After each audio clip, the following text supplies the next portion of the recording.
Hello, welcome to Mythos History. Before I begin, I should explain the hows and why you are hearing this. The multiverse is real. However, what is not known until now is that every universe meets at a singular point. This point is called the Nexus Arcadium, among other things. Information flows into the Nexus Arcadium in all of its forms. This information is gathered and collected by researchers. Each team of researchers reports to a narrator. When enough information is collected in a particular story, the narrator brings it to his people. There is one rule, however: no narrator can do a story from their own universe. Above all this is another group called the Elders. They oversee the whole Nexus Arcadium. They recruit researchers and narrators. They also work behind the scenes to make sure everything runs smoothly. Under their advice, I have decided to bring Mythos history to you in the medium of podcasting. Many of you know the drill by now. Rate, review, and subscribe. That way others will find this and learn the history of other worlds. Now that the housekeeping is out of the way, let's begin our story.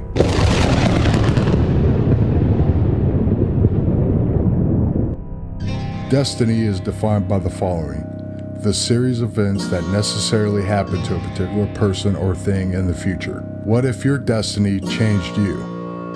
Turned you into something hateful, something far different than what you started out as. Now what if this change was necessary for the greater good? It is an interesting thought experiment. Thankfully, we have a story about this very thing. Welcome to the planet with two names, Gordon and Eternia. The non-pagans on the larger continent calls the planet Eternia. The pagans on the island call it Borden. The planet only has two land masses. The larger one is home to many people. All of them follow a religion of one god. The second landmass is called Loga, and it is a massive island surrounded by oceans. This is where the pagans live. Loga is thickly wooded and only broken up by some plains and lakes. The interior of Loga is shrouded in mystery. Only the oldest tribes live there. They are known to be far more fanatical than the coastal tribes. The interior is also rumored to contain large creatures not seen by the rest of the world. This story takes place on a settlement near a large river that flows into the ocean. 30 years before this story, people from the large continent tried to settle on Loga. At the time, this settlement was a historical achievement. These settlers were the first in history to reach the shores of this mysterious island and settle there. Initial contact with some of the coastal tribes went poorly. Within 2 years, the settlement was destroyed completely. All 2,000 people, save one, perished. 20 years after the failed settlement, ships appeared again on the coast and the settlement was established again. It too was going poorly, but the king of this settlement navigated the troubles expertly, but not without setbacks. His one clear, wise decision was his approval of his son's marriage to a tribal princess. The king's son's name was Gareth, and the princess's name was Mela. In hindsight, it was a shrewd political move. It unified the tribe and the settlement. It also provided a hostage situation. If the tribe moved against the settlement, she could be killed. There's nothing in the records to suggest that this was the king's thinking, but we should address the possibility. To be fair, I need to point out the fact that none of this cloak and dagger designs ever entered the relationship of Gareth and Mela. They were truly in love. The relationship between the two started one day in the woods. Gareth was hunting and came across an elk. With his bow, he brought down the beast. While he was cleaning it, Mela came out of the bush and accused Gareth of poaching. She claimed she was the one tracking the animal and Gareth brought it down. In her personal journal, Mela states that Gareth simply smiled and said, "Well then, this is yours then. I will take this for my trouble." And he then grabbed his arrow and the liver of the elk, nodded, and left. Mela noted that she was impressed with Gareth's skill and generous nature. At the time, she didn't know his kind had such traits. It was that day their romance started. Gareth was tall for his age and kind of heart. Mela had a striking beauty to her, accented by the tribal tattoo made out of thick black lines on the left side of her face. Days after their first encounter, Mela came to the gate that was still under construction and asked for the hunter. After some confusion, the guards sent for the king.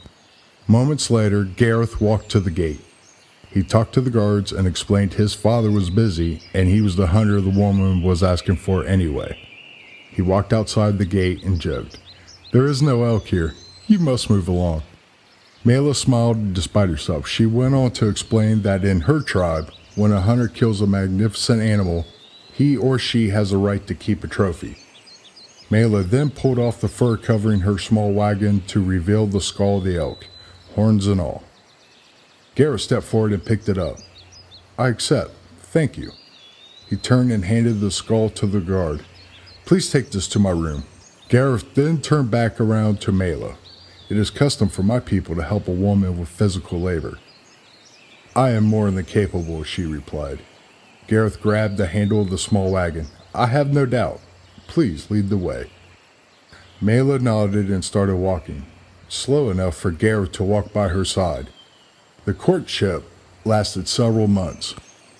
Gareth and Mela spent their time getting to know each other and their cultures as they hiked in the woods and swam in the rivers. Mela's tribe were hesitant to accept Gareth at first. In the end, they saw how Gareth respected and loved Mela plus the tribe, and it didn't hurt that during a harsh winter he killed an elk and brought the thing to the tribe, saving many from starvation. During all this, Gareth's father was far more open. He accepted Mela with open arms, and he was charmed by her grace and also respected her intelligence. He often sought counsel with her when dealing with other tribes nearby. That spring, Gareth and Mela were married. The ceremony took place outside of the castle. About a mile-wide stretch outside the castle was removed. Gareth's people stood on one side of the new clearing, and Mela's tribe came down from the large wooded hill and stood on that side. By all accounts, the ceremony was beautiful and included bits and pieces of both cultures. That night, Gareth and Mela consummated their marriage on Gareth's bed that sat underneath the hanging elk skull above. The small kingdom prospered in this time. The king continued to use Mela as an advisor to all things tribal. Things went so well that tribal members started living in the small town within the castle walls. In the market, they sold their wares and crops. 2 years after their marriage, Gareth and Mela were blessed with a son. They named him William after Gareth's grandfather, who tried to settle this land all those years ago. Gareth and Mela loved William totally. The tribe and the castle both loved and celebrated his birth. William wanted for nothing when it came to love. Being born in two worlds, Gareth and Mela raised him to love and appreciate both cultures. William was a ray of light before darkness fell on the castle in the form of the king's death. The darkness didn't last long. Gareth took the throne and the kingdom's prosperity grew. This wasn't without difficulties. Shortly after taking the throne, the coastal tribes caused trouble. King Gareth put a stop to it. Relations between the castle and the tribes were still filled with trouble, but King Gareth knew that this was a marathon, not a sprint, so he never pushed the tribes when it wasn't called for. The one time he did interfere was when one tribe attacked Mela's tribe. The king's guard repelled the attackers led by Sir Wilhelm, one of only 10 knights in the whole of the empire. Sir Wilhelm was at Gareth's father's side and now served King Gareth. Time passed, and King Gareth's rule and his romance with Queen Mela became legend. When it was time for William's learning, they both took an interest and had Sir Wilhelm help teach William the ways of fighting and warfare. William spent almost equal time at the tribal homeland as he did at the castle. Always learning, he was a natural student. The accounts often say that William was intelligent and curious, gentle and kind. He was always a champion of the underdog and hated injustice. These qualities endeared him both to the castle and tribe. It was a warm spring day and William was training under the watchful eye of Sir Wilhelm. Do not hold your sword like that. You know better. I'm sorry, sir. I'm getting tired. That's when you need discipline the most. Come, get some water. Sir Wilhelm's squire Cassius fetched a cup of water from the nearby pail. He took the cup to William. He was just a couple years younger than the prince and looked up to him and Sir Wilhelm greatly. William wiped his mouth. I apologize, Sir Wilhelm. I will do better. Sir Wilhelm put a hand on his shoulder. I know you will. Sir Wilhelm, do you think I'll be a knight one day? William asked. Well, I think your father has other plans for you, but not for that. I think you could become a knight. William looked uneasy for a moment. What is it? Asked Sir Wilhelm. How did you become a knight? No one will say. Sir Wilhelm sat down on a large rock and looked into the distance. That's because only the Emperor and I know, he responded. Why is that? Sir Wilhelm took a deep breath. I suppose I could tell you both, since both of you are almost men and can handle the truth. But what I say stays between us three, understand? Both boys nodded in agreement. Sir Wilhelm steadies himself. I wasn't much older than you two when I came here for the first time. First time? William asked. You were here with my great-grandfather? I was.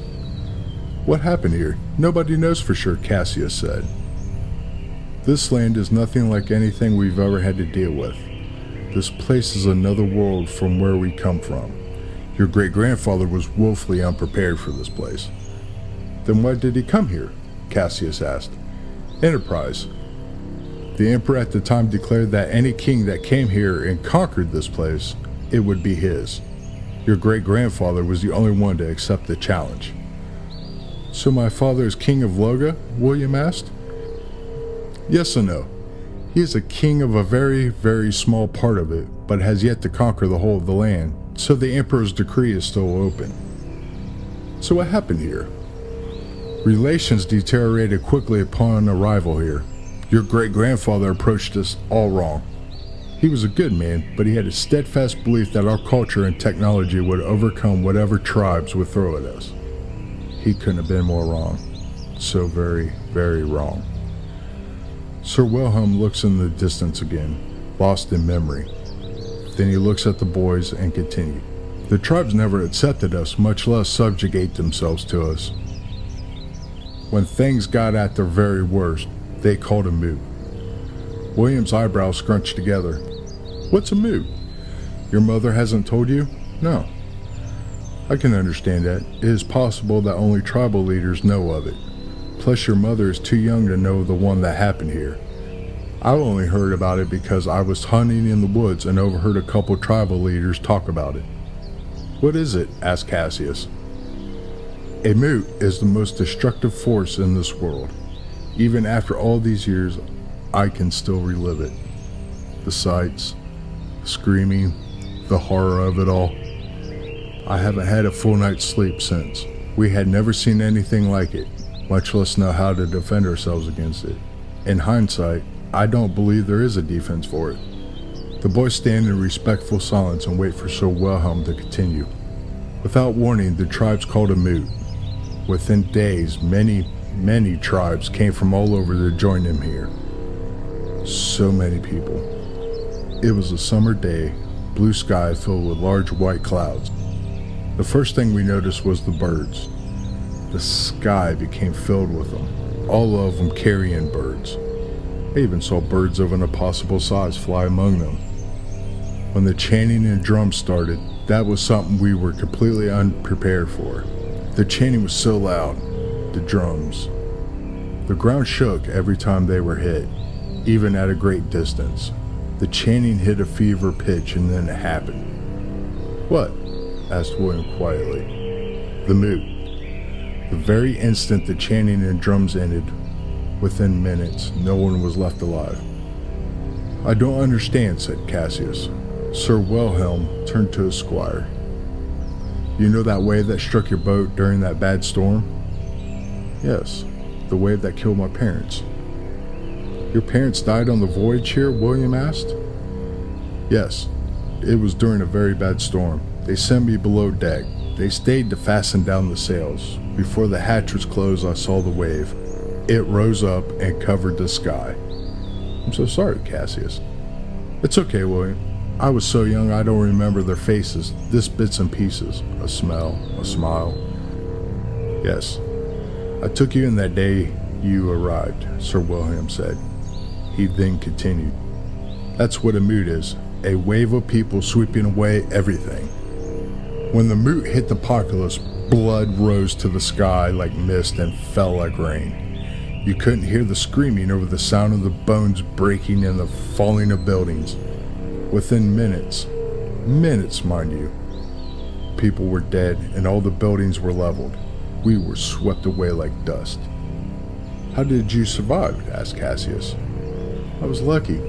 I was at the river trying to cool down. I noticed the ground shaking so hard I couldn't see right. I turned to run back to the river. As I did so, I was shot in the leg by an arrow. I fell into the river and found some driftwood. I held on for dear life until I reached a harbor. The next day, a ship filled with settlers arrived. I told them what had happened and forced the captain to return home. It was then I was able to examine the arrow and see that the guard shot me. He must have been filled with terror and was shooting anything that moved. When I got home, the emperor demanded to see me.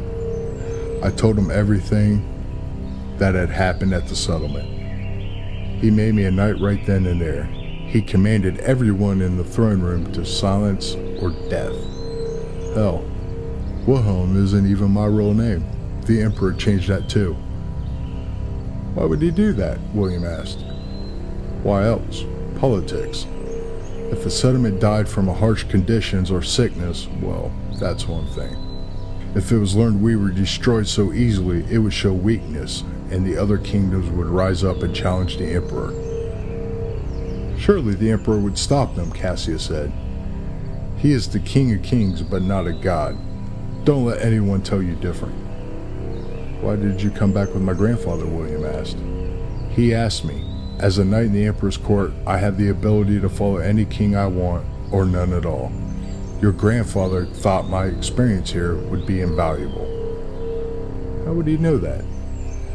I needed to tell him how his father died, just so he had some closure, no matter what the emperor said. Cassius looks up. The moot. Didn't the natives get hurt too? Perhaps. I don't know for sure. From what I've been able to piece together, the ritual's designed to excite the masses past the point of caring. I've heard rumors that they also eat hallucinogenic plants to help fortify them as well. I can't say one way or the other. William, a voice cries out. The three of them turn and see Queen Mela walking down the small hill in the meadow towards them. Sir Wilhelm stands. My queen. Mela smiles. I hope I'm not interrupting. By the looks of it, you three were having an intense discussion. Not at all, Your Majesty. William, your grandfather wishes to see you. About what, Mother? He feels it is time for your test. William exhales. Do you think I'm ready? Mela holds his face and kisses his forehead. I do. Then we should go now. I cannot go with you. This is something you must do alone. I understand. William hugs his mother and waves to Sir Wilhelm and Cassius and then runs into the woods. Mela turns to Cassius. Dear Cassius, will you escort me back to the castle? Cassius looks at Sir Wilhelm. Go on, boy. You are being trained for such a thing. Cassius walks up to Mela and bends his arm. Your Majesty. Mela slips her arms in his. She turns to Sir Wilhelm. You're not coming? No, my lady. I would like to stay out here for a while. As you wish. Cassius and Queen Mela start walking up the hill towards the castle. Cassius looks at Queen Mela. Don't worry, Your Majesty. William will do well. I know, Cassius. My mother still worries, however. William walked to his mother's tribe. His grandfather was waiting for him just outside of the tribal land. William walks up to him and they hug. Hello, grandfather. Grandson, it is a special day for me. Are you ready? I am. Good. As your tribal leader, I cannot interfere in any way. As your grandfather, I will cheer for your victory. I understand. Let us begin. Together they walk into the tribe. Wooden huts formed a rude perimeter. People stood in front of the huts, forming a circle within a circle. And William is guided to the middle. His grandfather steps up on the raised platform. Today, we are here to witness the test of William. By taking the test, he will become a full member of our tribe. If he wins, he will be a warrior and will receive his warrior markings. Are you ready, William? I am. Then let us begin. Bring out the challenger. From the crowd walks out a boy slightly older than William. His arms covered in black tribal markings. In his hand was a wooden club. Begin, yells William's grandfather. William takes off his shirt and tosses it to the side. His body was hardened by a lifetime of being outdoors. Puberty was just starting to make him bigger and fill out. The boys start circling each other, each measuring up the other. The larger boy attacks first, swinging his club. William dodges and punches him in the head. The larger boy pushes him back and swings again. William lifts his arm and takes the hit. This training with Sir Wilhelm, William sees an opening. He swings his stick and hits the boy in the side of the neck. He swings again and hits the other side of the neck. The boy swings his club again and William dodges it and hits him in the throat. The boy rushes William and slams him on the ground. It was several punches before William could get the boy off of him. William stood up and swung the stick. It found its mark on the back of the boy's thighs. The boy falls to his knees and William screams, "Do you yield?" The boy says nothing and William doesn't wait and hits him several more times in the face. The boy falls backwards and William throws a stick and jumps on the boy's chest. William then starts punching him until the boy whispers, "Yield." And just like that, it was over. William stands up, eyes wide and breathing heavy. His grandfather steps down and stands next to him. "We have a new warrior." The tribe cheers as they surround William and hug him and slap him on the back. The others help the other boy up and he walks to William. They look at each other for a moment before the boy hugs him. "Well done. Welcome." "Thank you." William's grandfather grabs William by the shoulder.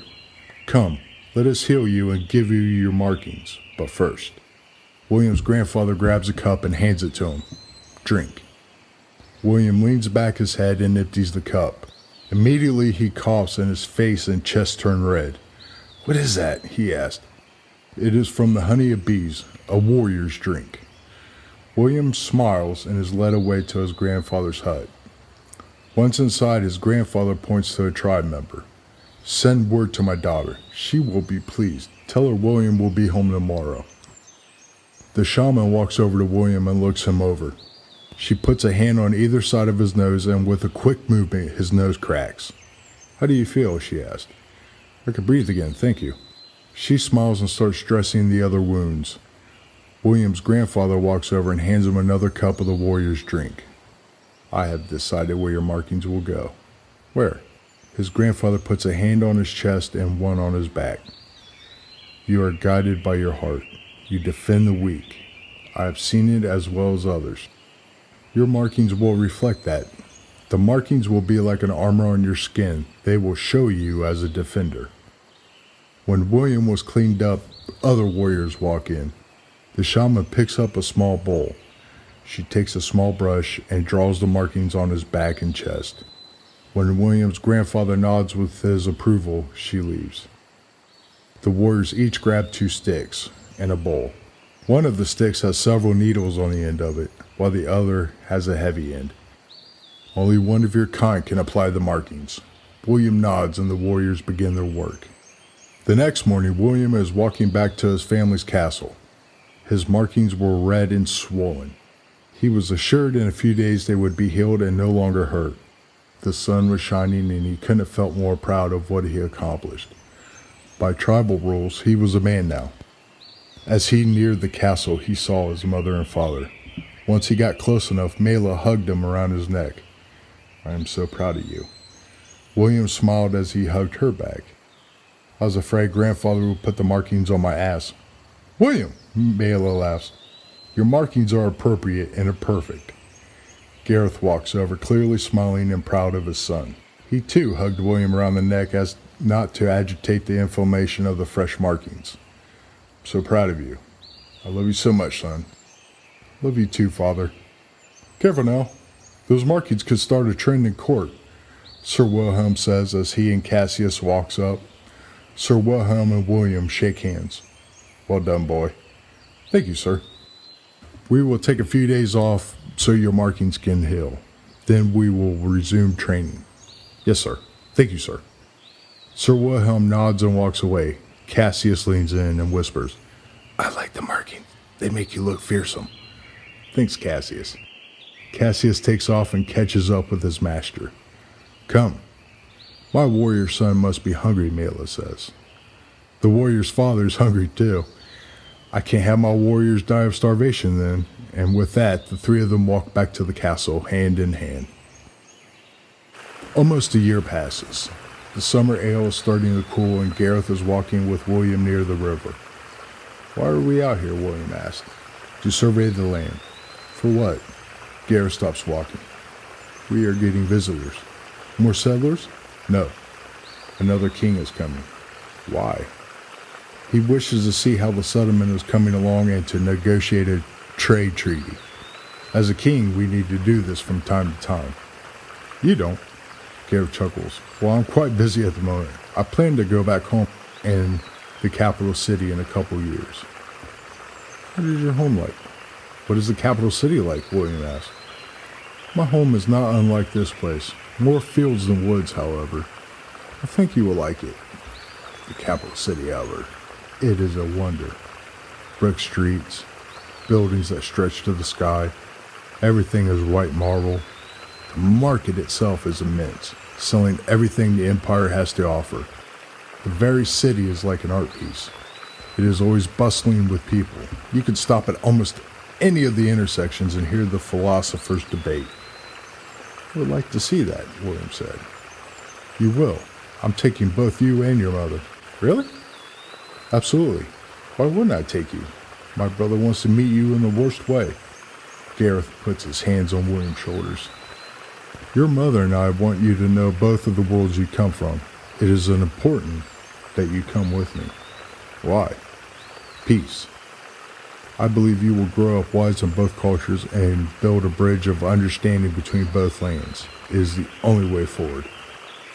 William stays silent, overwhelmed by what his father just told him. You don't need to worry about that now. Today you just need to walk with your father and help him plan for the visit. I can do that. Excellent. Father? Yes. Are you and this king friends? No, not really. Why? The natural state of kings is to be rivals. Friendly sometimes, hostile other times, but always rivals. It doesn't make any sense. I agree, but it is what it is. Are you rivals with your brother? He is the king of your home. No, me and my brother love each other very much. We see our two kingdoms as two sides of the same coin. Do you miss him? Very much so. We've always been close. I can't wait for him to meet you and your mother. I would like that. Me too, son. Me too. Now let's go, warrior. Protect your king as he surveys the land. As long as I don't have to protect you from the queen. I don't blame you. She could be fearsome, Gareth jokes as he puts his arm around his son's shoulders and starts walking again. The months pass, and King Gareth had decided to build a permanent dock at the harbor. He had also decided to build a smaller dock at the river. That way supplies and settlers could travel down the river to the castle on a longboat instead of walking as before. The river was deep, but not deep enough for the large seagoing ships to travel down to the castle. The second project was to finish the castle walls. Once they were done, they would protect the castle and the town surrounding it. It wasn't as large as the walls in the Empire, but it would do for the moment. Its stones would protect against most things. Gareth stands with William overlooking all of it. Well, it looks like we finished in time. We did, Father. I'm still concerned about that wall. Why? A large battering ram could bring it down. We will have to expand it after the king leaves. Whatever you want, Father. Gareth puts an arm around his son. What I want is one day for all this to be yours. The protection of the people is paramount. Understand? Good. Let's go. We have a month before our visitor arrives. I still don't understand why he's coming. Diplomacy. It is the first weapon of politics. War should be the very last. Why? War is destructive and leaves nothing intact. War should be only considered when all other options are exhausted. So how do you know when to declare war? When there is no other way. Sometimes your rival will not listen to reason. Some people only want conquest, and only war will stop them. I see. What are you wanting to get out of this visit? Gareth chuckles. Smart boy. Influence is what I'm after. If we sign a treaty, we will be aligned with one of the largest kingdoms in the empire, securing your future and possibly the future of your children. So what does this king want from us? I would suspect he wants resources. This land is rich, and if he could secure a treaty, he could further expand his kingdom. I won't know for sure until we talk. William nods. I see. If you don't mind, Father, I'm going to hunt and make sure the larders are full for our guests. Don't be long, King Gareth says as he kisses his son's head. I won't. William picks up his bow and heads into the woods. A month later, King Gareth, Queen Mela, William, Sir Wilhelm, and Cassius are standing on the dock watching the large ship approach. They watch it as it docks and sailors come out and lower the gangplank. On cue, a man, woman, and a boy appear. The man was tall with some gray on his temples. The woman was beautiful and moved with grace. The boy was smaller than William and had a scowl on his face. To receive you. King Dorian nods his head. The pleasure is mine. May I introduce you to my wife Queen Amelia and our son Vernon Non? This is my wife Queen Mela and our son William. Named after your great-grandfather? Yes, your majesty, William answers. Well named, young man. Shall we continue our conversation at the castle with refreshments? King Gareth asked. Yes. Lead the way, King Gareth, answers King Dorian. The two families get on the longboat and go to the castle. The royal guests were shown their quarters and they were cleaned up from their travels and then taken to the main hall. King Gareth looks at William. Perhaps you and Cassius can show Vernon Non around. Sure, Father. I'd rather not go, answers Vernon Non. You will. Do not be rude, Vernon Non, chides King Dorian. William and Cassius lead the way and Vernon Non reluctantly follows. They walk into the forest. So what's your home like? Asks William. Cleaner than this shithole. I can't believe you call this a kingdom. William spins around. Yes, this is my kingdom, and I suggest you watch your mouth while you're so far away from yours. William and Vernon Non stare at each other until Cassius steps in between them. Prince, the swimming hole is just up ahead. William stands firm. Cassius grabs his arm. Let's go, my prince. William breaks his gaze and continues walking. Vernon Non follows as he stares with contempt at the back of William's head. Cassius leads the way to the rock outcropping with a waterfall that cascaded into a pool below. The boys stop at the edge. Here we are. Feel free to join. That is, if you know how to swim, William quipped. I know how. I just never swam in something akin to dirty bath water, Vernon Non sneered. The boys undressed, and when William took his shirt off, Vernon Non stopped. What are those markings? They look like your mother's. William tilts his head up in a sign of defiance. I passed my tribe's test. I am considered a warrior and a man now. Blasphemy. God would not allow neither your or your dirty mother in heaven. Any God that would care about what's on my skin is not a God worth following. Vernon Non screams and hits William. Caught off guard, William falls into the water. I will not tolerate blasphemy. I am prince of the biggest kingdom in the empire. You are lesser than me, and I demand you to take me back to your hovel you call a castle half-breed. Now! William swings a leg and trips Vernon Non. He falls and splashes into the water. Both boys stand up and look at each other. Cassius once again gets in the middle. Prince, your father would not want this. William nods and says, of course. My father would want me to formally introduce our guest to our home.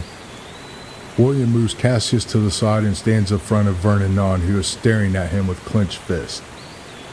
Welcome to Loga, William says before he kicks Vernon Non in the chest and sending him over the edge. Vernon Non fell 50 feet and splashed into the pool below. Make sure the prince makes it back to the castle, William tells Cassius as he picks up his clothes and walks into the woods. Cassius scrambles down and helps Vernon Non get out of the pool and then helps him to the castle.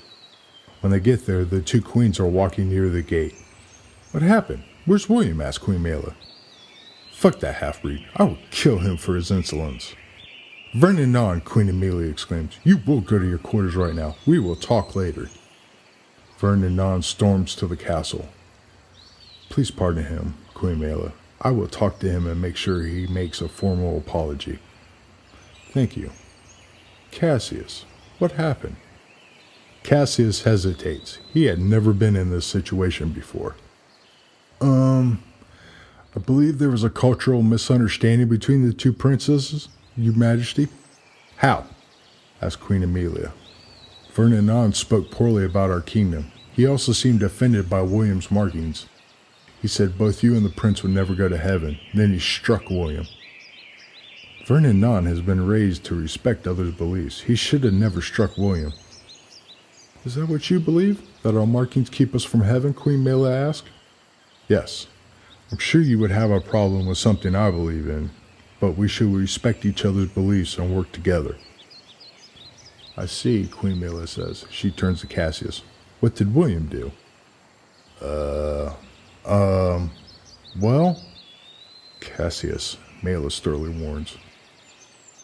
William knocked Vernon Non off the waterfall to the pool below.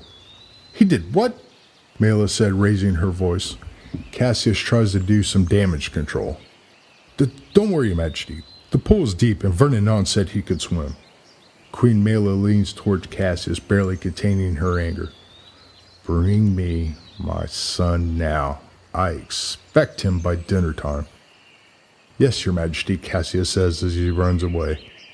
Mela turns to Queen Amelia. Seems both of our sons owe a formal apology. Seems they do, Queen Amelia says as they start walking towards the castle.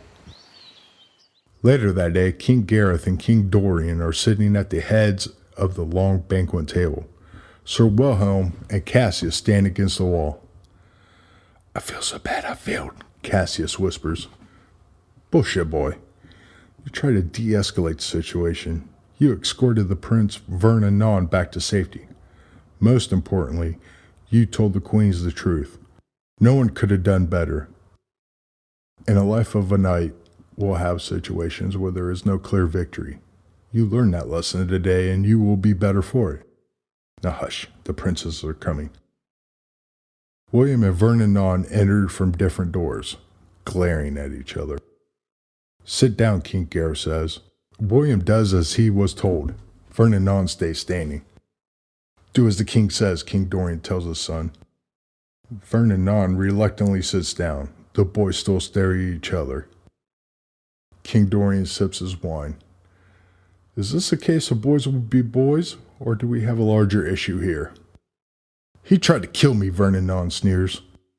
If I wanted to kill you, your parents would be preparing for your funeral right now, William answers. I will not tolerate insults from a half-breed, Vernon Non screams. The boys dive at each other over the table. King Gareth slams his hand down on it. Enough!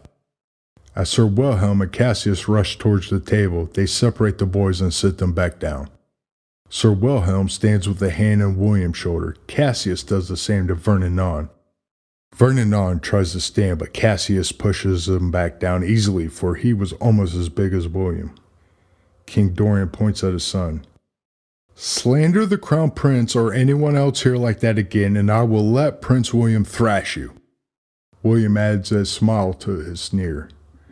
Wipe that smile off your face. You were raised better than that. I would not allow you to run here like a barbarian and do as you please, King Gareth says to his son. King Dorian sits back and sips his wine again.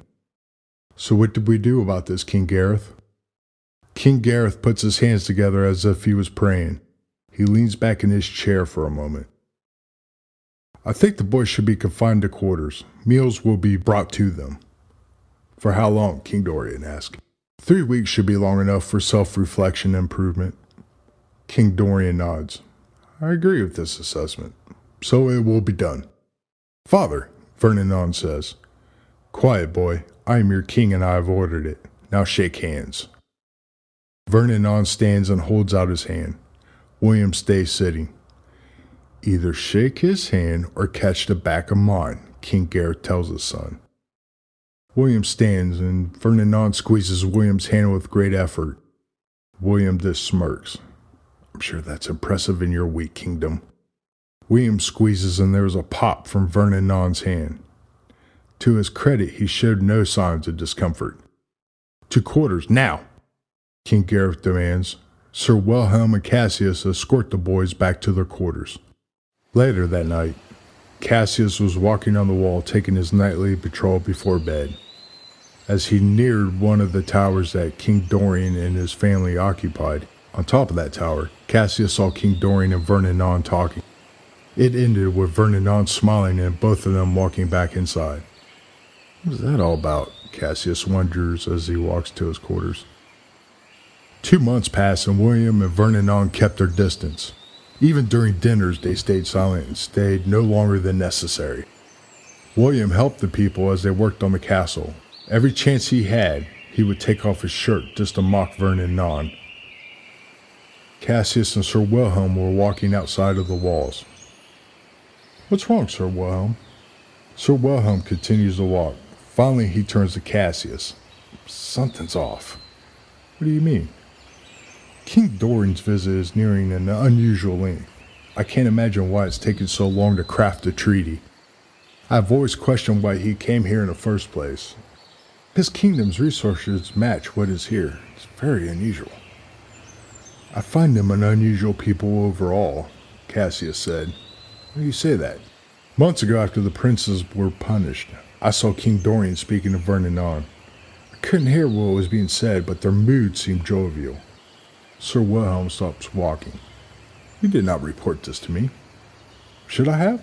As odd as it seemed, there's nothing wrong with a father talking to his son. True. Still, it feels like a small piece in a confusing puzzle. So what do we do about it? Nothing at the moment. I've sent a letter to a trusted friend. Their response could be very illuminating and hopefully clear the water. Is there a reason for all this worrying? Cassius asked. My every instinct says yes. I cannot approach the king unless I have some proof. Do you love this place, Cassius? I do, sir. Then as knights, we must protect our throne and people from the shadows. Say nothing of this conversation. Understood, sir. They start walking again. I'm not a knight. Excuse me? You inferred we were both knights. Sir Wilhelm smiles. As far as I'm concerned, you're a knight in every way but name. Now Cassius smiles. A few nights later, the royal families are having dinner. Sir Wilhelm and Cassius are standing guard nearby. The trip to the quarry was impressive, King Gareth. Thank you. We are just starting. We should be able to supply you with all the stone you may need. We are in great need of stone. We have many resources, but the ability to cultivate large rock for building, we are sorely lacking. Cassius notices Sir Wilhelm's eyes squint when King Dorian said that last sentence. Then let us negotiate a treaty then, King Gareth says, hoisting a glass of wine. Yes, I agree. I'm afraid we're starting to take advantage of your generosity. Not at all. The conversation continues. William and Vernon leave early as usual. The rest of the royals retire later. Cassius takes a nightly patrol as usual, and the night was clear with a full moon. Good evening, Cassius, the madam of the brothel says. Good evening. Are you coming by later? No, thank you. My girls will be disappointed. They talk about you often. Really? Why? Cassius is stunned by this. He had never visited the brothel before. How did the girls even know about him? The madam seductively eyes the young non-knight. I see you helping the people, protected them. Cassius, the personal protector of Prince William. Cassius starts to blush. Please tell your girls thank you for their compliments. Maybe one day you will thank them in person. One day, perhaps. Good night. Good night, the madam says as she smiles and slinks back into the brothel. Cassius continues his patrol. After a few minutes, he sees Queen Amelia up ahead. Your Majesty. Hello, Cassius. Are you going somewhere? The Queen puts a hand on his arms. Just taking a walk. I find this land peaceful, watching the moon over the river even more so. I shall escort you then. Thank you, but no. There's no need. There has been no trouble since we've been here. I doubt there will be any tonight. Are you sure, Your Majesty? I'm sure, Cassius. Thank you for asking anyway. Cassius watches the Queen walk towards the dock gate. It was his job to protect the royalty, even if they didn't want him to. He would wait until Queen Amelia clears the gate and then he would follow her from a distance, but close enough to help if needed. Queen Amelia nears the gate and many screams come from the other side. Several large men dressed in furs and leather run through the gate and into the city. Before he could do anything, Cassius watches one of the men run a sword through Queen Amelia's body. Cassius yells for the guards and pulls out his sword and starts running towards the intruders. One of the men swings a club and Cassius blocks it, causing the club to shatter. Cassius then sticks the sword into the man's stomach. Sir Wilhelm had taught him never to stay still during a melee. It was a lesson Cassius learned too well and put to use now. Guards came from everywhere and joined the fray. Cassius starts running, stabbing intruders in the back as they fight the guards. Anything he could do to increase the odds for the guards, he was going to do. Cassius is hit from the side. He slides across the blood-mixed mud. An intruder runs towards him as Cassius scrambles for a sword. The instant his hand closes around the hilt, he spins around. His blade slices across the intruder's stomach, covering Cassius in blood and guts. Another club comes from the side. Cassius blocks it, but with his hand and hilt covered in blood, the sword becomes slippery and is sent flying into the air. There is a second swing and Cassius dodges it. He takes a step back and notches an arrow in his bow and lets it fly. The arrow flies into the intruder's eye, killing him dead. Cassius then grabs the sword and puts it in his scabbard. The blood needed time to dry so he can handle it again. Cassius turns, and to his horror, he sees King Gareth fighting the intruders with some guard. King Gareth fought bravely, but his body became the target of many arrows. Cassius follows the trajectory of the arrows and looks up and sees several figures disappear behind the ramparts of the castle wall. Panic spreads among the guards. "Do not falter, the prince lives," screamed Cassius. He had no idea if that was true, but the guards could not lose hope. Emboldened by Cassius' words, the guards double their effort. Cassius starts running again. Nearby buildings start to catch fire. As people start to run out of them, Cassius directs them to the main gate. As they run, he protects them with his bow and arrows. Fire continues to spread. Cassius runs nearby to where the fighting was the worst. Once it gets to his heart, he sees William fighting some intruders. Cassius pulls out the last of his arrows and fires. The arrow flies and sticks into the head of the intruder sneaking up on William. Cassius throws down his bow and pulls out his sword. As William runs his sword through an intruder, Cassius jumps and decapitates the other intruder. William nods at him. "Oh, you won." "Kill me too, that bastard was sneaking up on you." William looks back. "Protect me." William kneels and starts cutting off the intruder's clothing. "What are you doing?" "These tribes don't dress like any other I've ever seen." William continues his search. Finally, he stands up. "Well, they're not from any tribe. How do you know that?" "No markings, plus his fingernails are clean." Cassius kills another intruder rushing up on them. "We need to get out of here." "No, we need to find my father." Before Cassius can answer, William is shot in the shoulder by an arrow, missing his heart by inches. "William!" Cassius screams. He grabs the prince and drags him behind a corner. Cassius hears someone approaching. He jumps out and swings his sword. It is blocked by Sir Wilhelm. Cassius sees he isn't alone, for Queen Mela was with the knight. "I would prefer you not using what I taught you to kill me." "Sir, William!" Cassius helps William up. Queen Mela hugs her son. William, thank the gods. Sir Wilhelm looks at Cassius. We need to find the king. Cassius swallows hard. The king has fallen. I saw it myself. I'm so sorry, William. William's face hardens. Then we protect the castle. No. We are in danger of being overrun. You need to run. We will regroup and decide what to do next, Sir Wilhelm says. No, William says flatly.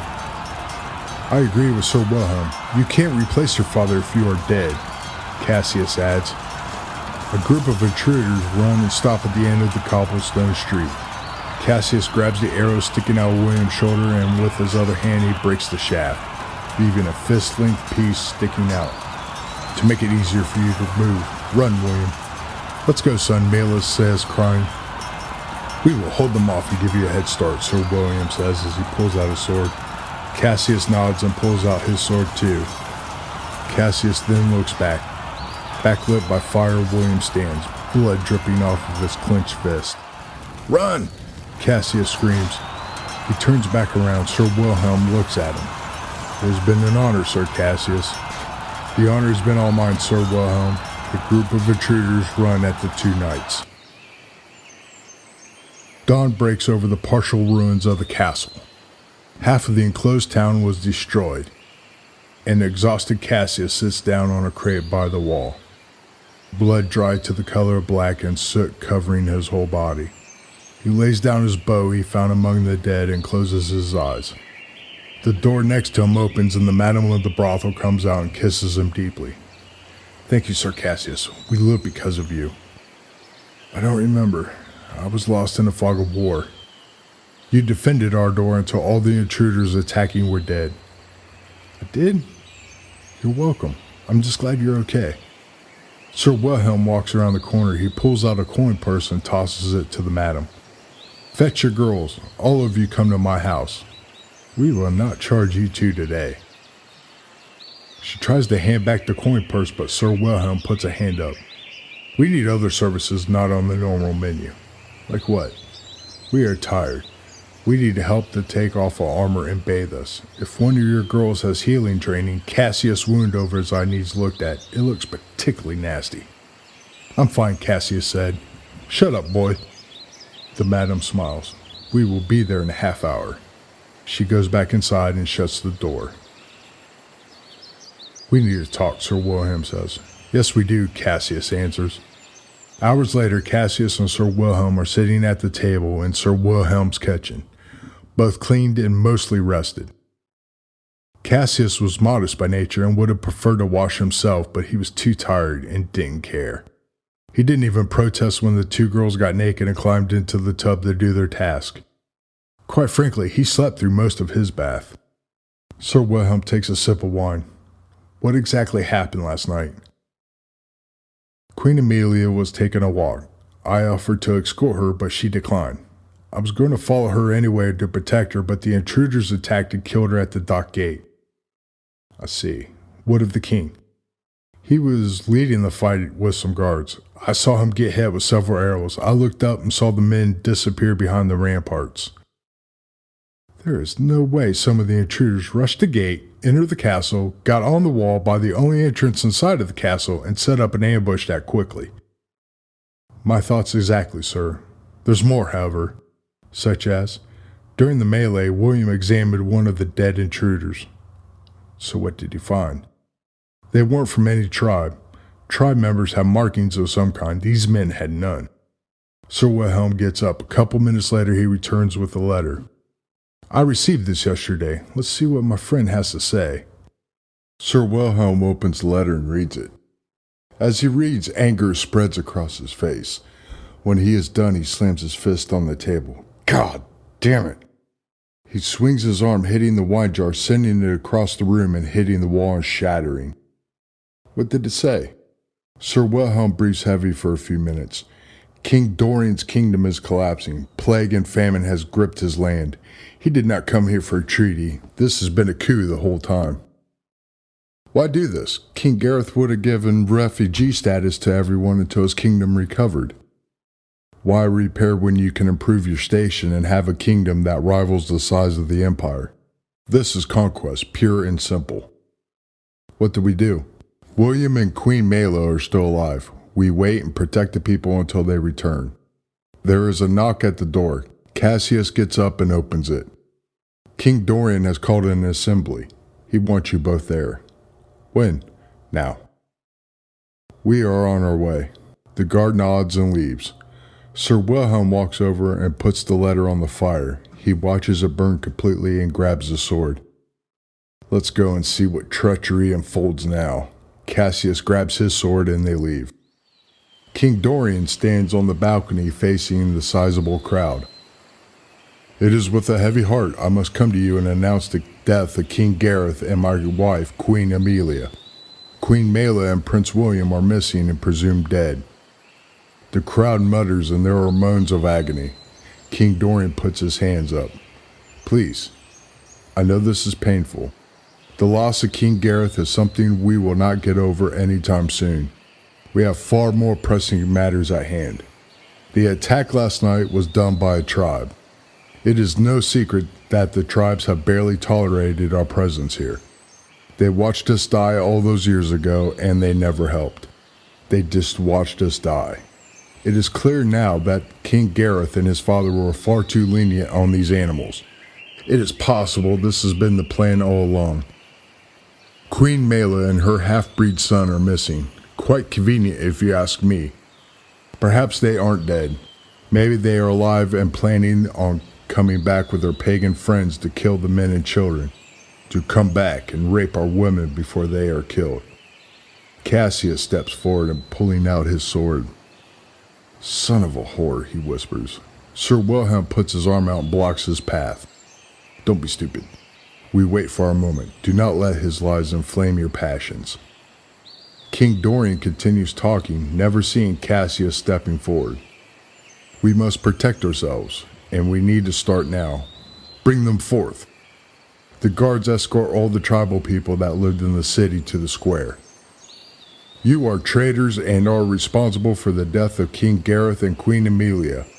Your sentence is death and to be carried out immediately. The guards start firing arrows into the separated crowd. When the volley was over, the guards pull out their swords and stab each body. Sir Wilhelm grips his sword tightly. King Dorian addresses the crowd again. We will purge these godless pagans from the land and bring glory to the empire. King Dorian raises his hands and the crowd roars. How could this happen so fast? Cassius asked. Fear is a powerful motivator, and King Dorian has just supplied a lot of it. King Dorian motions to Sir Wilhelm and Cassius as he walks back inside. They follow and find King Dorian already sitting on the throne. Can I count on your support, Sir Wilhelm? I protect the people, Your Majesty. Good, good. I'm pleased to hear this.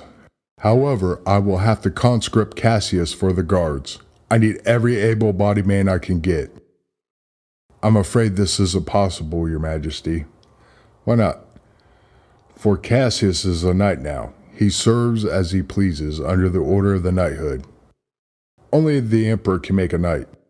In modern times, the emperor has been the sole person with the ability to make knights. However, there is an old article in the order of the knighthood that states an elder knight like myself can make a knight if he sees someone doing noble deeds during a battle of war. That is a lie, sneered King Dorian. I assure you it's not. Only the knighthood and the emperor knows the order completely. I plan on writing the emperor and telling him about Cassius' deeds last night. I'm sure beyond a shadow of a doubt he will support my decision. There is no need for that. In light of these facts, I support this knighthood. Thank you, Your Majesty. I still need to write, however. Sir Cassius needs a knight insignia made and delivered. For the sake of efficiency, you can have one made here. I will write the Emperor personally if the insignia isn't up to standard. Thank you, Your Majesty, both knights say. Well, knights, me. Sir Cassius and I thought we would look for Prince William and Queen Mela. The prince couldn't have gone far, Cassius adds. What makes you say that? King Dorian asked. During the battle, I saw the prince get injured. He took an arrow to the lung. If the wound itself doesn't kill him, the infection will. I see. Very good. Go forth, knights, with your king's blessing. Yes, your majesty, the knights say again. Sir Wilhelm and Sir Cassius walk outside. Arrow in the lung. Well played, Sir Cassius. What if King Dorian writes the Emperor? He won't. The fact he stopped me from writing proves to me that the Emperor has no idea what's going on here. So we are alone? We are alone. You don't have to call me sir. I know my knighthood is fake. Sir Wilhelm grabs Sir Cassius by the collar. Listen very carefully, boy. The order was real. It just so happened to be removed hundreds of years ago. You are a knight by God, and I will fight anyone, even the Emperor himself, if they ever question your knighthood. You understand me? Yes, sir. Are you going to still keep calling me a boy? Yes. Being an elder knight has its perks. Sir Wilhelm playfully slaps Cassius in the head. Come, Sir Cassius. We have a lot of work to do. Sir Cassius went to Malish tribe to warn them and see if William was there. Sir Wilhelm went to the tribe up north. The castle had little dealings with them, but they were close enough for King Dorian's wrath, so they had to be warned. Sir Cassius reached Malish tribe lands and found nothing save for an elderly woman. Cassius got off his horse and went to her. Woman, where are your people? Gone. Was William and Mela here? How do you know them? I know them very well. Were they here? Yes. They told us what happened. Mela's father decided to leave. There's a tribe down the stream here that we have an alliance with. That is where they are. Where is this tribe? Upriver. That's all I know. Good. Why did you stay? I'm too old. This is my home. I can't. I won't leave. Yes, you will. Come with me. No. If the guards come here, they will kill you, no doubt. You will be lucky if that's all they'll do. If the gods will it, so be it. Cassius knew the strong will of the tribespeople. He leans closer to her. Listen, you old hag. Winter will be here soon. You will not survive it alone. You know this. I know this. You are coming with me. You can stay at my master's house as a servant. You will be safe. You will be warm. Where are your markings? On my thighs, not that that's your concern. Good. The guards won't see him. Get up. No. Cassius rears his hand back to strike the old woman. She covers herself and screams, I'll go. Get on the horse. The old woman grabs some possessions and put them in a small bag. Cassius helps her up on the horse and grabs the reins to lead the horse back to the castle. Do not speak outside the walls of my master's home. People will notice your speech is different and kill you. As far as anyone will know, you are mute. Understand? Yes, good. Cassius shakes his head as he starts walking. Sir Wilhelm never taught him that saving someone's life could be this difficult. The journey back was uneventful until they made it back to the main gate. Stop. Why? Who is this woman? A citizen that went to be alone to pray for the souls of all that died last night. Is that right, woman? She is mute, and she went to the woods to pray. Yes, is there something wrong with that? How does she pray if she is mute? Do you pray out loud every time you do it? Well, no. She needs to be inspected. Off the horse, woman. The guard reaches over, but Cassius pulls out his sword and puts it on his neck. Are you really discounting the word of a knight of the Empire? Please tell me you aren't that stupid. You are no knight. I am. Ask the head guardsman. He would know by now. The guard sent someone to go fetch the head guardsman. We will see if you are a knight. We will, Cassius answers coolly, even though his heart was beating rapidly. The head guardsman walks out. After hearing what had happened, he beats the gate guard savagely. I'm sorry, Sir Cassius. I was just made aware and haven't had the time to inform the men. Please forgive me, sir. There is no need to forgive, head guardsman. It was an honest mistake. Just make sure it doesn't happen again. Yes, sir. Thank you. If you excuse me, I must find lodging for this woman. She lost her home in the attack last night, but yet still wanted to pray for the safe journey of the souls lost last night. Such a sweet woman. Good day, sir. Sir Cassius and the woman wait for Sir Wilhelm, which wasn't long. Who do we have here? A woman from Malish tribe. Zara, the old woman says. Zara from Malish tribe. She was the only one left. Where did the others go? Queen Mela and Prince William told the tribe what happened. They went to an allied tribe upriver. Is this true, Zara? Sir William asked. Yes. Can you draw us a map? It is paramount we find the Queen and Prince. I think so. Sir Wilhelm grabs a quill and paper. Please, try your best.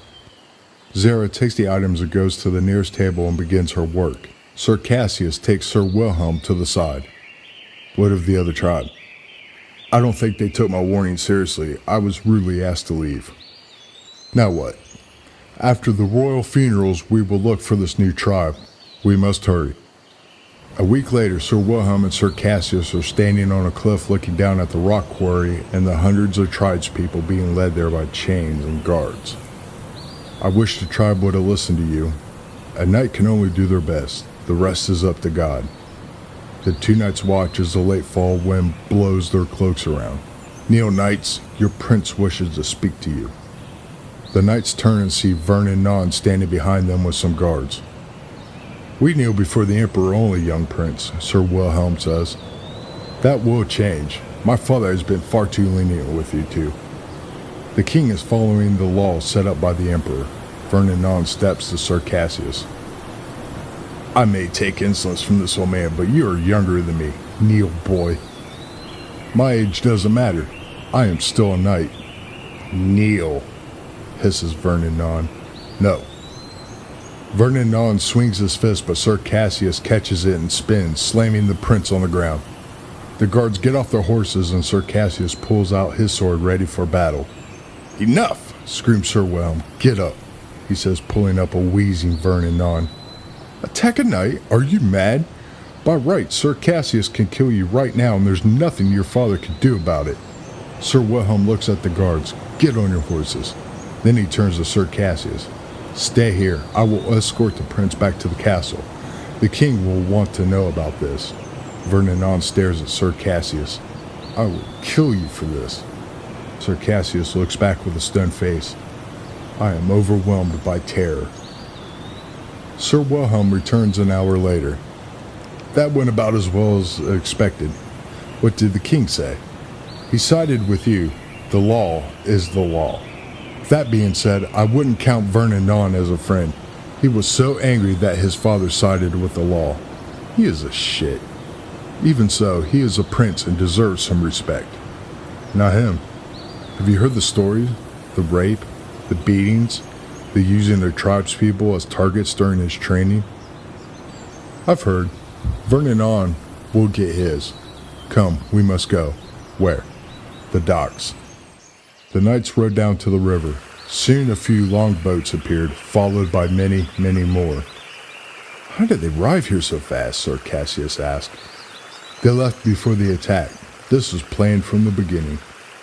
It's no coincidence that most of the fire damage was in the native part of town. Just how are we going to unravel this mess? Find William, go from there. That's all we can do. The knights watch the people get off the docks and get on the longboats. Many smile and wave at the knights as they pass. Having knights in this wild and exotic place was a huge comfort to many of them.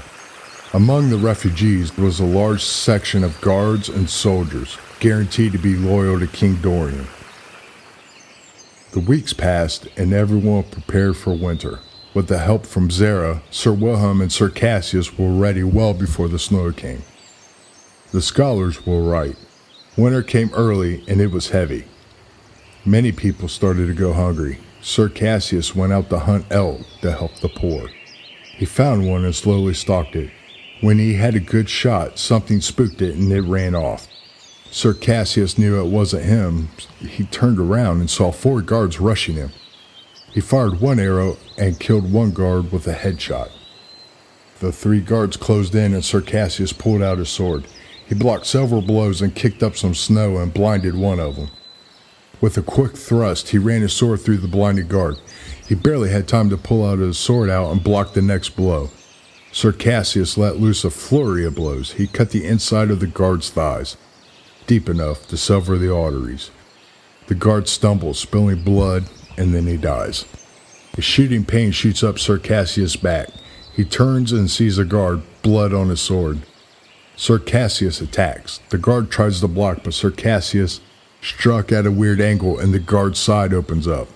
Out of instinct, the guard grabs his side, leaving himself open. Sir Cassius attacks. The guard tries to block it, but Sir Cassius swung at a weird angle and stabbed him in the side. Out of instinct, the guard grabs his side, leaving himself open. Sir Cassius swings and cuts his head off. Now there was only one left. The guard steps, but his foot doesn't clear the snow and he partially trips. Sir Cassius swings and chops off his hand. Sir Cassius then kicks the guard in the chest, knocking him to the ground. He then puts the point of his sword against the guard's throat. Who sent you? The same one that thinks you are a fake knight. Who? I'll never tell. Sir Cassius nods. I believe you, Sir Cassius says before he swings his sword and takes off the guard's head. Sir Cassius looks around at the dead bodies. He has a good idea who sent these guards. Later that day, Sir Cassius walks into the throne room carrying a sack dripping in blood. Sir Cassius turns the bag over and 4 heads drop out and roll out on the floor.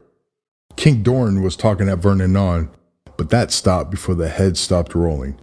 What is the meaning of this? Demands Vernon on. There are wolves at your court, King Dorian. These 4 attacked me. A direct attack on the Empire and you. King Dorian stands up, anger flashes on Vernon Non's face. Sir Cassius had his proof now, beyond a shadow of a doubt who was responsible for the attack. What happened? King Dorian asked. I will not stand for this. Surround yourself with those you know that are only loyal to you. I suspect the plan is to kill me and Sir Wilhelm and leave you defenseless with no knights. If I'm attacked again, I will find out who sent them and kill them without hesitation. Sir Cassius looked at Vernon on as he said the last part. Do so. Father, Vernon on says, shouldn't you rule of this traitor's death? I have. Kill them immediately, Sir Cassius. Yes, Your Majesty. No matter who they are. Yes, whoever they are, hisses King Dorian.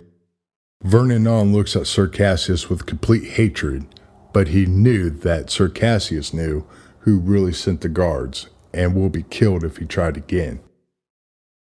Vernon on was backed into a corner like Sir Cassius wanted. Clean this up, King Dorian demands as he leaves the throne room. Vernon on walks up to Sir Cassius and whispers, You think you are so clever. More than you. If you ever send anyone to kill me again, I will kill you. Vernon on stares at Sir Cassius and leaves. Sir Cassius smiles and leaves himself. Just before spring took hold, Sir Wilhelm and Sir Cassius searched for the tribe Zara told them about. They traveled for 3 days upriver. They almost passed it from a lack of activity. The knights entered the empty tribal homeland. Where is everybody? Asked Sir Cassius. I don't know. Spread out. Look for clues. They separate and begin their search. Sir Cassius searches several huts and finds nothing. It was spooky seeing a tribe homeland like this, he thought. It was like life was interrupted in every way. After a while, Sir Wilhelm and Sir Cassius meet in front of the leader's large hut. Nothing? Sir Wilhelm asks. Nothing, Sir Cassius answers. This is the last hut. If we find anything, it will be here. Sir Cassius nods and they enter. In front of them, piled up, is bodies. Dear God, whispers Sir Wilhelm. Let us search the bodies. Pray we don't find William and Mela. The cold slowed their work, but finally they finished. Sir Wilhelm wipes his brow. They are not here. Sir Cassius looks up. These people died violently. Yes, they did. I would calculate that this is half of the population of the tribe. Where do we go from here? Let's regroup and think this through. We are on the border of unexplored land. From here on out, we must be cautious. The further we push inland, the more unfriendly the tribes will become. Plus our lead has literally gone cold, Sir Cassius adds. Very much so. Let us go, regroup, and resupply. The knights went home. They continued their search for the next 3 years. During that time, Zara died of natural causes. The death hit both of them hard. Sir Cassius was slightly more affected, however. His family died on the voyage there, so Zara was like a grandmother he never had. When he was home, they would talk and she would teach him about the tribal ways. Also during this time, King Dorian expanded the territory of the castle. Tribes were killed and those that survived were sent to the rock quarry or construction of the ever-increasing castle and the surrounding village. Then one day, it stopped. The guards searching for new tribes started finding empty tribal lands. The guards did find one man wounded at one of these places. They took him back for questioning. Sir Wilhelm and Sir Cassius found the same thing. Empty tribal lands empty, save for signs of violence. When the man was brought to the castle, the knights observed the questioning in the throne room. They stood on the side as King Dorian conducted the questioning with Vernon Non by his side. The guards brought him in chains and made him kneel. King Dorian looked him over and began the questioning. "Where is your tribe?" "Gone." "Where?" The man kept his head down. "The ones that followed him left. The others were killed." "Who is him?" The man started laughing. "The beast of the wood, and he is coming for you." "Why is this beast of the wood coming for me?" "You are an interloper. You raped the land, you enslaved the tribes, men, women, and children made to do backbreaking work for your gain. He sees all this and it makes him angry." "Where is this beast of the wood? I will find him and crush him under my boot." The man laughs harder. "There is no need for that. He knows where you are and is coming for you." "I've had enough of this. Babblings of an animal not good enough for the beast of the wood to take." The man looks up. "I'm more than good enough. I volunteered to deliver this message. The beast of the wood wounded me himself so your guards would bring me here." The man reaches in his pants and pulls out a knife. With one quick movement, he slices his own throat. The guards rush him and grab his arms. The man starts screaming, his voice wet and bubbly sounding. "He is coming! He is coming!" The man fights the guards as they try to drag him away. The blood loss makes him still. Everyone looks at the dead body for a moment. King Dorian finally speaks. "Take it out of here. Tell the servants to clean the blood. General, take a legion and hunt for this beast of the wood. Bring him back alive." The general nods and leaves. Sir Wilhelm and Sir Cassius leave as well. This is worrisome," Sir Wilhelm says. "Why now? Why does this beast of the wood announce his intentions?" "King Dorian's expanse has caused this. Nature hates imbalance. Eventually someone would rise up and challenge him. So what do we do? As always, we need to find William. We need him now more than ever." The Legion left that day. 2 months later, only 2 men returned. One was blinded, the other one only had one eye removed, but his tongue was gone. They were brought to the throne room before King Dorian. King Dorian summoned the knights and began his questioning when they arrived. "What happened to the Legion?" King Dorian asked. The blind man spoke. "We found the beast of the wood. We walked into an ambush and was attacked on all sides. We never had a chance." "There were so many of them, Your Majesty." "How were you wounded?" asked Sir Wilhelm. "The beast of the wood. He was the last thing I saw before he cut out my eyes. He left my tongue so I could tell you what happened. My guide only had one eye removed so he could guide me here." "He was wounded by the beast of the wood as well?" "Yes. There was only the need for one to tell the message. That's why his tongue was removed." "I see. Take these men to the healer. They are to receive the best care, and I want quarters set up for them. It is the least a king can do for his men." "Thank you, Your Majesty." "Of course. May God protect you." "He could have used this protection earlier," whispered Sir Cassius. This quip was rewarded by an elbow for Sir Wilhelm. King Dorian turns to the knights. "I want you to scout and find this beast of the wood." Sir Wilhelm answers, "Yes, Your Majesty. I was thinking the same thing. We will map the empty tribes and maybe a pattern will form." "Very good. Make it happen." The knights leave and begin their work. 2 weeks later, they come back and resupply. When they enter the main gate, something was very wrong. Sir Wilhelm grabs the arm of a passing guard. What has happened here during our absence? All the tribespeople have been killed. All of them? Why? The day after you left, they revolted. The rock quarry became a battlefield. The natives screamed the beast of the wood as they fought. When we crushed a rebellion, King Dorian had the survivors put to death. More settlers are on their way, and all of them are workers, so they will resume the work at the quarry. Things will be back to normal soon. I see. Thank you, Sir Wilhelm says before he starts walking. This can't be good, Sir Cassius says. No, it's not. There will be retribution. Seems when the man said the beast of the wood sees everything, that he was true in a literal sense. He had to have people at the quarry reporting back to him. They probably started the rebellion. Why? The timing seems weird. Not really. This throws off everything. Like what? The building of defenses, as much as the construction of the castle. The knights arrive in the throne room. What do you have for me? King Dorian asked the knights. We mapped the empty tribes, no real pattern except the march inward.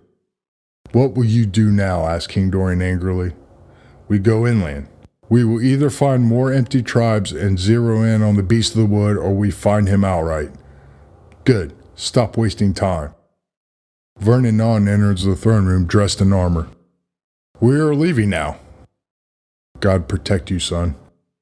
What's going on, your majesty? Asked Sir Wilhelm. Vernon Non looks at the knights. I'm hunting down the beast of the wood. I will not fail. Majesty, is this wise? Vernon Non is a man now. He has been trained by the best of my guards and soldiers. If he is to lead, he must prove himself first. These pagans have had their fun. Now they will be cleansed from our God's land. Majesty, King Dorian holds a hand up. Enough. Vernon Non will take 3 legions and bring back peace to this land. I have spoken. Yes, your majesty, Sir Wilhelm says, lowering his head. Goodbye, father. Goodbye, son. Come home with news of your victory. I will. Vernon Non leaves, smirking at the knights. The knights leave later after filling in more details of their plan to King Dorian. They walk outside towards Sir Wilhelm's house. He is not worthy of leading men into battle, Sir Cassius says.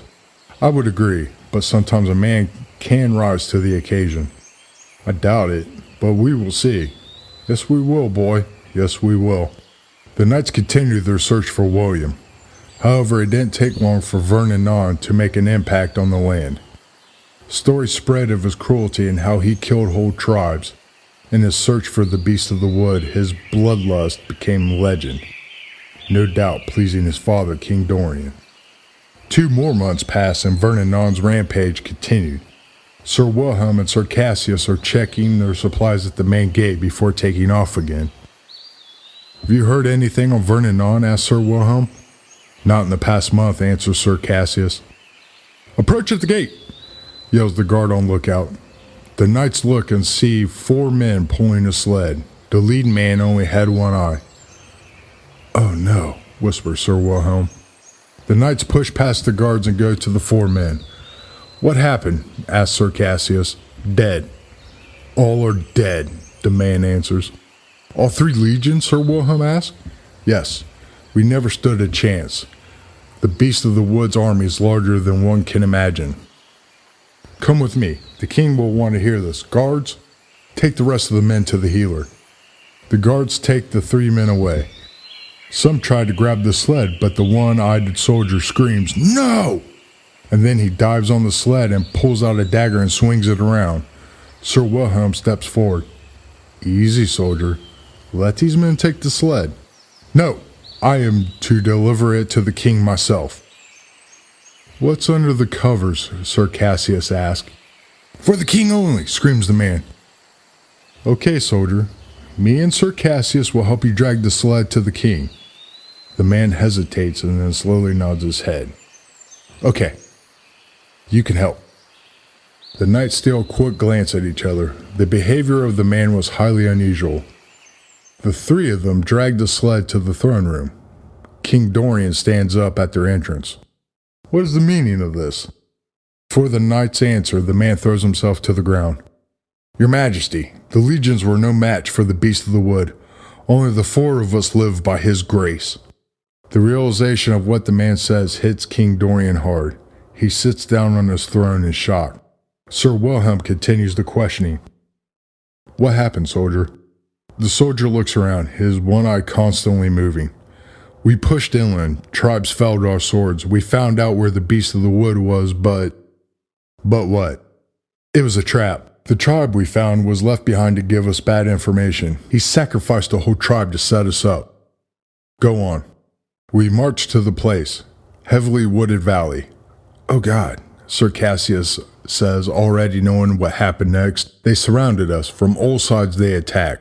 They had creatures that we had never seen before. Huge hairy beasts with horns. They crushed the trees as well as all of us. We fought bravely, but it wasn't enough. Then what happened? The man looks at the knight, his one eye widens.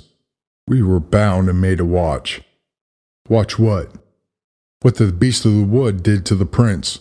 How he screamed. The blood. The blood was everywhere. Vernon even renounced God just to make it stop. It lasted for almost a day. The tribespeople held our eyes open when we grew tired. I could still hear the prince scream. My son is dead? King Dorian asked in a slightly confused voice. The man hops up and rips off the covers. Underneath them was a headless body with a hole in the chest where the heart should be. The body showed great violence was done to it. Do not worry, my king. The prince is here. A gift from the beast of the wood. He said his son should always be with his father. I mean, he no longer has a head because the beast of the wood is going to use the skull as a piece of armor, but the rest is here. Rejoice, my king. What happened to the heart? Sir Cassius asked. Eaten. The beast of the wood ate it. We watched every second. The man starts laughing hysterically. Sir Wilhelm motions to a guard and whispers in his ear. Take him away. Be gentle. This man is broken. The guard escorts the soldier away. King Dorian walks over to the body. He kneels down in shock. My son. He has been desecrated. Now he will never enter paradise. King Dorian bows his head until it rests on Vernon's chest and howls in pain. The next few days, darkness fell over the castle. After the funeral ceremony, King Dorian retired to the royal quarters. The knights stayed to show authority at the castle while the king mourned. It was weeks before the king reappeared in public and did so in a malevolent fashion. He ordered the castle locked down. Only the dock gate would be open for the never-ending line of settlers and, more importantly, soldiers. The knights noticed a difference in the king's demeanor. Now dark and sullen, he would sit for hours on the throne in darkness and in silence. More weeks passed and a visceral tension was in the air. A guard entered the throne room. He was clearly nervous. Your Majesty? Speak, the king said flatly. You have a visitor. It's Queen Mela. Sir Cassius saw the king's hands tighten on the arms of the throne, knuckles turning white. Bring her here, he simply said. After a few moments, Queen Mela was escorted into the room. She walked up and lowered her head. She was wearing a green cloak with gold leaves and vines on it. Queen Mela, Sir Wilhelm said, stepping forward. Queen Mela smiles and puts up a hand. Even now, she was trying to uphold court protocols. Hello, Sir Wilhelm. It's good to see you. It warms my heart to do so. Cassius, how you've grown. Sir Cassius nods. I am a knight now, Your Majesty. Good. Always knew you would become one. King Dorian, however, breaks up the reunion. Why are you here? For peace. On what authority? On the authority that I'm the mother of the beast of the wood and the leader of my own tribe. Everyone in the throne room is stunned at this admission. No, my queen, that can't be true, Sir Wilhelm says.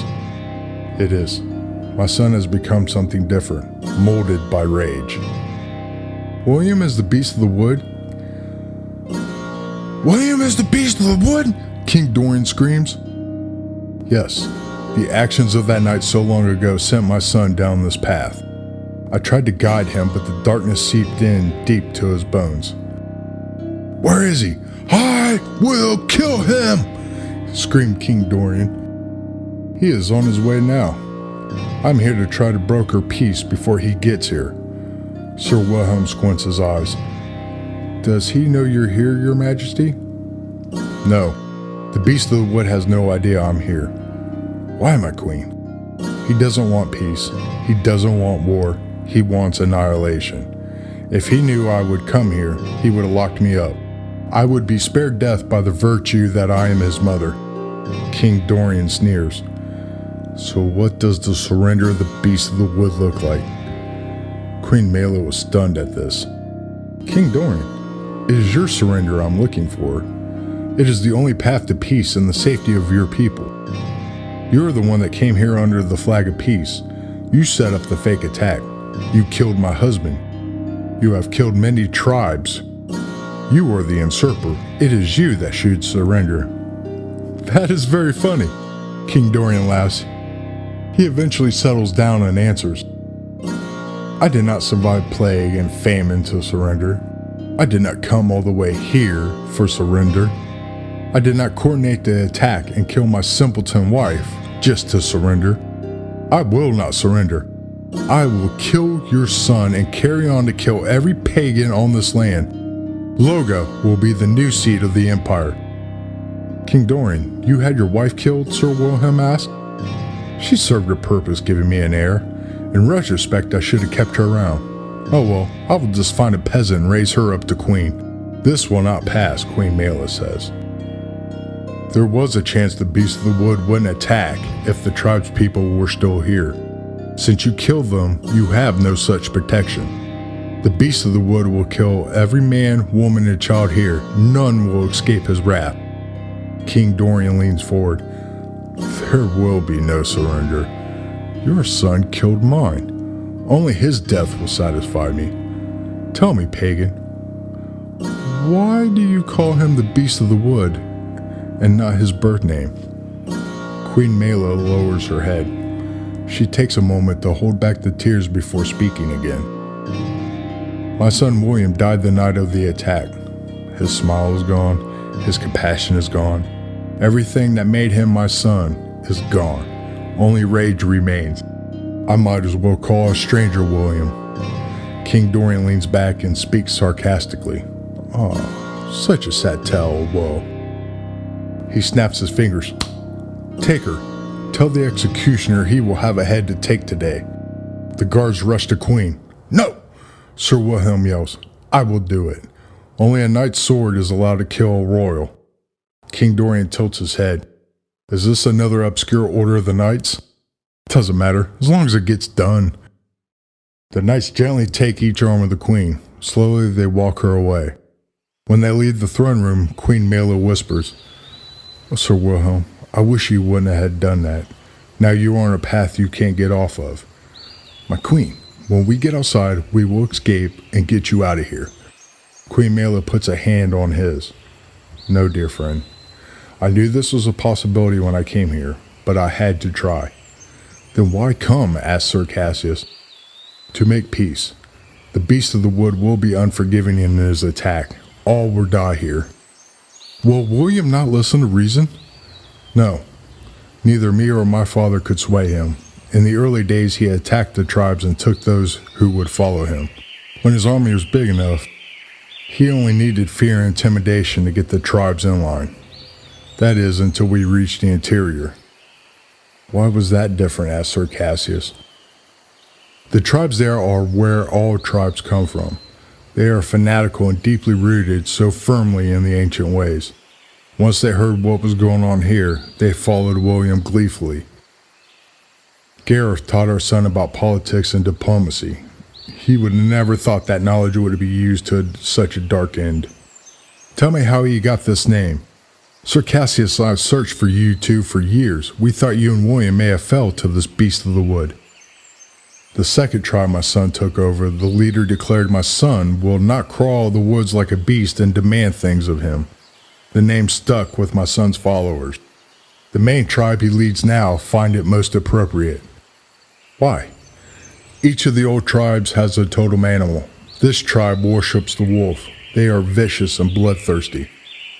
The three of them reach the execution platform. Sir Wilhelm looks at Queen Mela.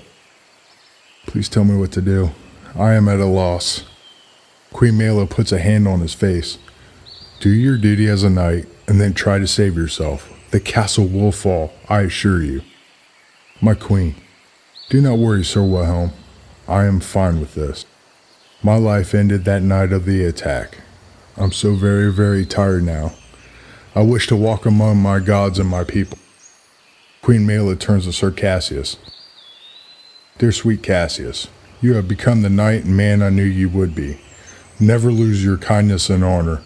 She kisses him on the cheek and then turns back to Sir Wilhelm and kisses him on the cheek. Goodbye, old friend. I am comforted by the thought it is you that is sending me to the field. Queen Mela kneels down and places her head on the chopping block. She moves her hair, exposing the back of her neck. Sir Wilhelm pulls out his sword. It shakes as tears roll down his face. He struggles for a couple moments with his sword held high. Before he could bring it down, there is a flash of steel and Queen Mela's head falls to the platform below. Sir Wilhelm looks up and sees Sir Cassius holding his blood-covered sword. Why? Sir Wilhelm asks. Sir Cassius doesn't look up from Queen Mela's headless body.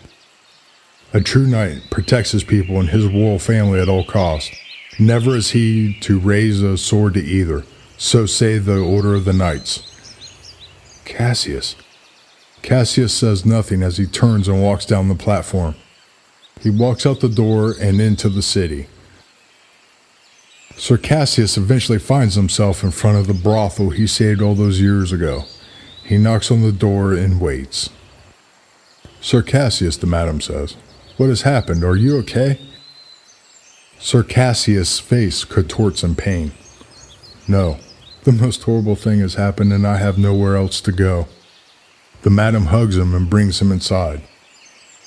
The weeks pass and the knights do not speak. King Dorian puts the castle and the city on lockdown. Legions were sent out with the orders to only go a day away. The legions rotated patrols. Any one legion was only gone for 3 days. The knights were still allowed to come and go as they pleased as far as they observed the one-day rule. The king started making plans for war. His first act was to place Queen Mela's head on a spike 30 feet high in the middle of the road leading to the main gate as a perverse warning to the beasts of the wood. A few more weeks passed before the trouble started. Legions started disappearing and not reporting back. On the 8th day, King Dorian stopped the patrols and considered the ones already out lost and never to return. It was nighttime, and Sir Wilhelm was standing in one of the newly constructed towers. It was only 4 stories tall, but it provided a 360 view of the land.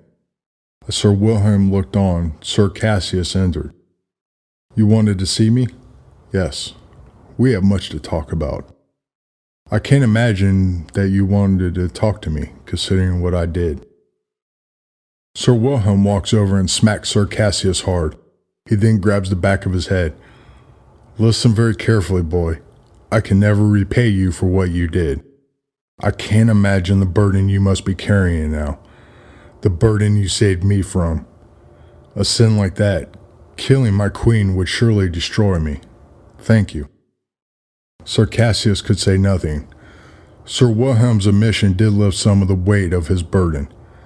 We have important things to discuss. Sir Cassius stands straight and looks Sir Wilhelm in the eye. Let's talk then. From below, a guard yelled, Fire! Sir Wilhelm went to one of the windows. In the distance, he could see the sea docks on fire. He turned to the river dock just in time to see a multitude of flaming arrows coming out of the forest and see the boats in the river dock catch on fire. Clever boy, Sir Wilhelm muttered under his breath. What's going on? Sir Cassius asked. Sir Wilhelm went to the other side, and behind the hill in front of the castle was a glow of fire. He looked down and saw a figure in the shadows run out, climb up the pole, and remove Queen Mela's head and disappear back into the woods.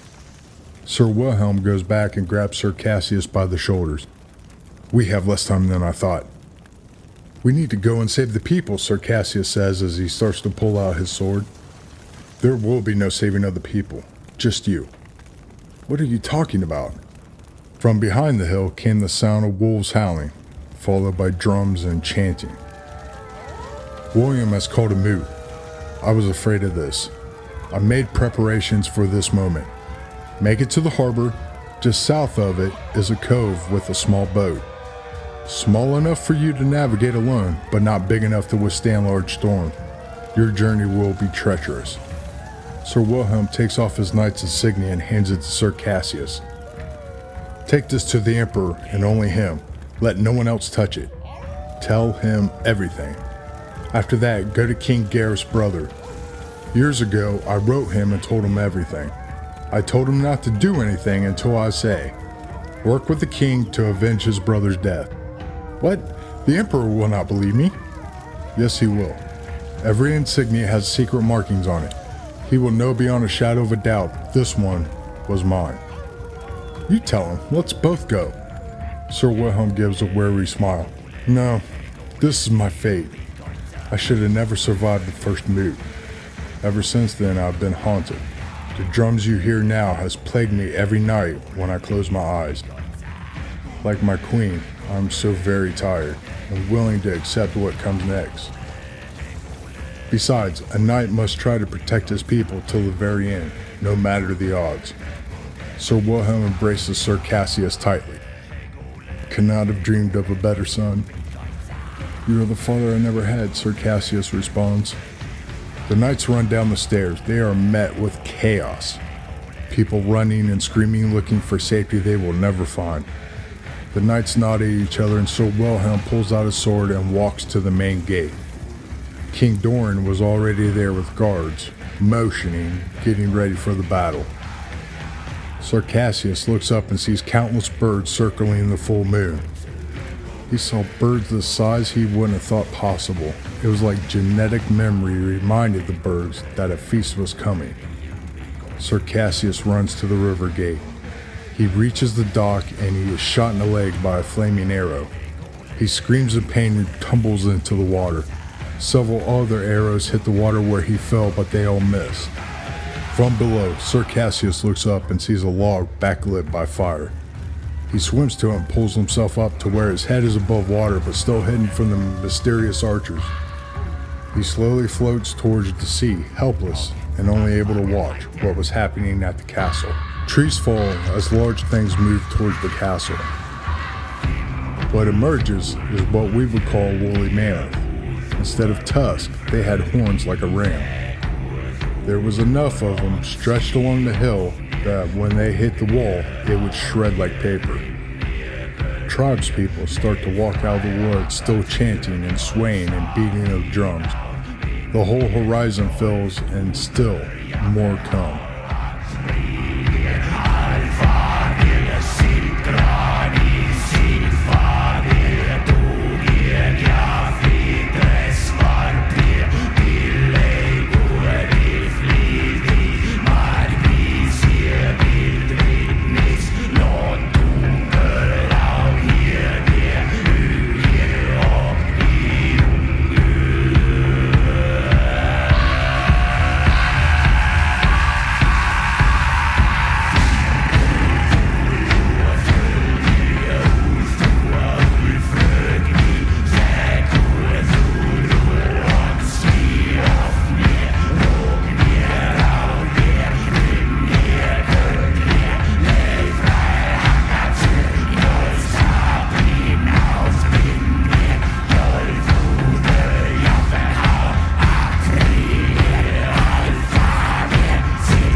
There is a separation of people, and a lone figure walks down the hill, illuminated by fire that shows the black markings on his chest and back, while keeping his face obscured. There is a skull tied to one of his shoulders by a leather strap. After all this time, the beast of the wood has returned home.